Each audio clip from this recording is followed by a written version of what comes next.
15 বছর অপেক্ষা, অবশেষে জয় কলকাতা হাইকোর্টে। উত্তর 24 পরগনার ডিপিএসসির প্রাথমিক নিয়োগে 2024 সালের 24 এপ্রিলের মধ্যে যারা আবেদন করেছিল তাদের চাকরি দেওয়ার নির্দেশ দিলেন বিচারপতি রাজাশেখর মান্থা। 2 সপ্তাহের মধ্যে নিয়োগ প্রক্রিয়া চালু করার নির্দেশ দিয়েছেন বিচারপতি।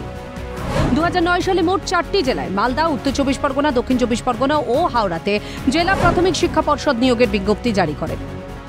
ক্ষমতায় আসার পর সেই প্যানেল বাতিল করে বর্তমান তৃণমূল সরকার। পরে ফের নতুন করে 2015 সালে লিখিত পরীক্ষা নেওয়া হয়, কিন্তু বিভিন্ন অভিযোগ জানিয়ে কলকাতা হাইকোর্টের দ্বারস্থ হন বেশ কিছু প্রার্থী। আটকে যায় প্যানেল। নির্দেশের বিরুদ্ধে সুপ্রিম কোর্টে আপিল হলে সুপ্রিম কোর্ট জানায় হাইকোর্টে মামলার নিষ্পত্তি করবে। কিন্তু 2015 সালে পরীক্ষার পর প্যানেল তৈরি হয়ে গেলেও সেই নিয়োগ বছরের পর বছর মামলার গেরোয় আটকে ছিল। অবশেষে বিচারপতি তপব্রত চক্রবর্তী 2021 সালে ভ্যাকেন্সির নিরিখে প্যানেল প্রকাশ করতে নির্দেশ দেন। প্রসঙ্গত 2009 সালের প্রাথমিক নিয়োগের নতুন প্যানেলেও গন্ডগোলের অভিযোগ উঠেছিল। নতুন প্যানেলেও স্বজন পোষণের অভিযোগ এবং অযোগ্য প্রার্থীদের প্যানেলে অন্তর্ভুক্ত করার অভিযোগ ওঠে। যারা বেশি নম্বর পেয়েছে তাদের জায়গা হয়নি, অথচ কম নম্বর পাওয়া প্রার্থীদের জায়গা হয়েছে বলে অভিযোগ। এই অভিযোগ নিয়ে ফের বিচারপতি রাজাশেখর মান্থার বেঞ্চে দায়ের হয় মামলা।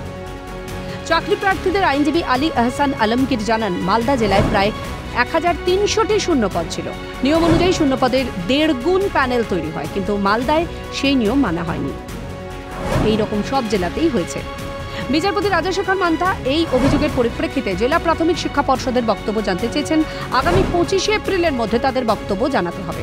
উল্লেখ্য, কয়েকদিন আগে বিচারপতি হাওড়া জেলার নিয়োগের ক্ষেত্রে মামলাকারী প্রায় 400 জনের বেশি প্রার্থীকে চাকরিতে নিযুক্ত করতে নির্দেশ দেন। তো আজকে সেটা জয় এই কারণেই যে রাজশেখর মান্থা বলেছেন যে যারা রিট পিটিশন করেছে, যারা মামলা করেছে 2024-এর 24/4/2024 তারিখ পর্যন্ত তাদের প্রত্যেককে চাকরি দেবে আগামী 2 মাসের মধ্যে, এবং এই নিয়োগ প্রক্রিয়া শেষ করতে হবে। আজকেও আপনার স্টেট টাইম চেয়েছে। উত্তর 24 পরগনার ডিএসপির প্রাথমিক নিয়োগে বিচারপতি মান্থার রায়ের পর আশার আলো দেখছেন দক্ষিণ 24 পরগনার ডিপিএসসির প্রাথমিক নিয়োগের চাকরি প্রার্থীরা। হাওড়া, উত্তর 24 পরগনার পর আদালতের নির্দেশে তাদের জীবনের অন্ধকারও মুছে যাবে বলে আশাবাদী তারা। আদারওয়াইজ আমি পুরোটা সিবিআই বা পুরোটা অ্যালিগেশন যেটা তদন্তে আনবো, সেক্ষেত্রে পর্ষদ মেনে নিয়েছে, সেক্ষেত্রে ডিপিএসসি মেনে নিয়েছে। আগামী 2 সপ্তাহের মধ্যে রিক্রুটমেন্ট প্রসেস শুরু করতে হবে। আগামীকাল মালদা এবং আগামী সোমবার দক্ষিণ 24 পরগনার মামলাগুলি দেখবেন তিনি, এবং প্রয়োজনে সব কজনেরই, যে কজন আবেদন করেছেন প্রত্যেকেরই চাকরি হওয়ার একটা সম্ভাবনা রয়েছে। তাই আশার আলো দেখছেন দক্ষিণ 24 পরগনার চাকরি প্রার্থীরা।